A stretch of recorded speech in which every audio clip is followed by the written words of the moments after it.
Hello again everyone, my name is Miss Brynna and welcome back to part 3 of our Developing School Readiness series.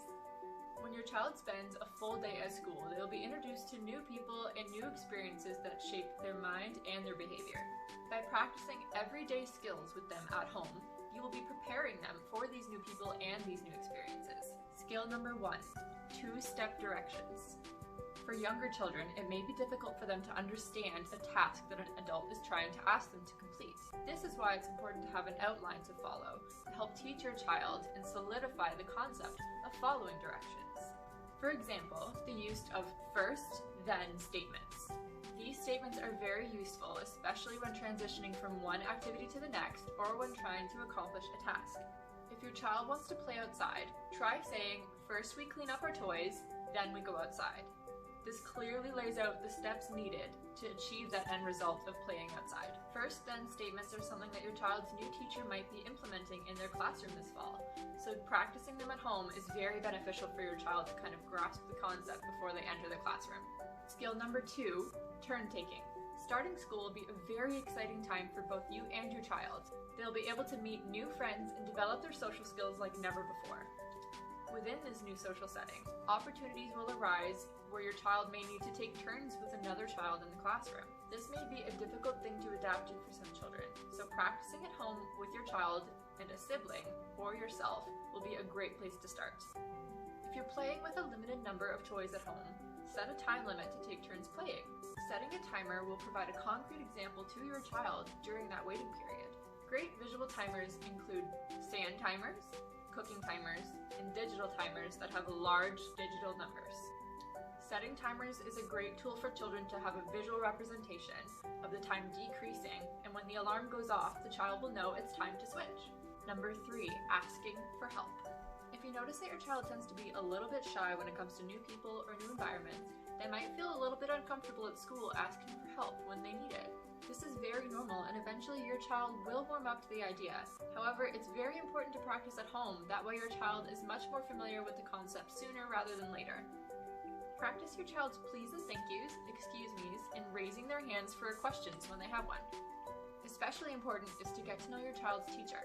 Maybe have a photo of their teacher at your home so your child is used to seeing their face every day, and have a discussion with them, letting them know that that's the person they should go to at school if they ever need help. Thank you so much for listening to these tips to develop your child's everyday skills. I really hope they help you. Now let's go over to Miss Stephanie to see what helpful developing school readiness tips she has for us today. Thanks, Brynna. We're going to work on pre-writing line development and activities to help support those. There are many skills that are needed to create lines and shapes appropriately. Let's look at some of those now. Before expecting a child to write their name or letters, they need to master pre-writing lines first. Use a small pencil or crayon and encourage using a tripod grasp, which looks like this. Start off with a vertical line. This is usually achieved by age 3. Also include a horizontal line and a circle shape. Those are also achieved by age 3. A cross shape of a vertical and horizontal line is typically achieved by age 4. Then there's also diagonal lines and an X. Those are also typically achieved by 4.5.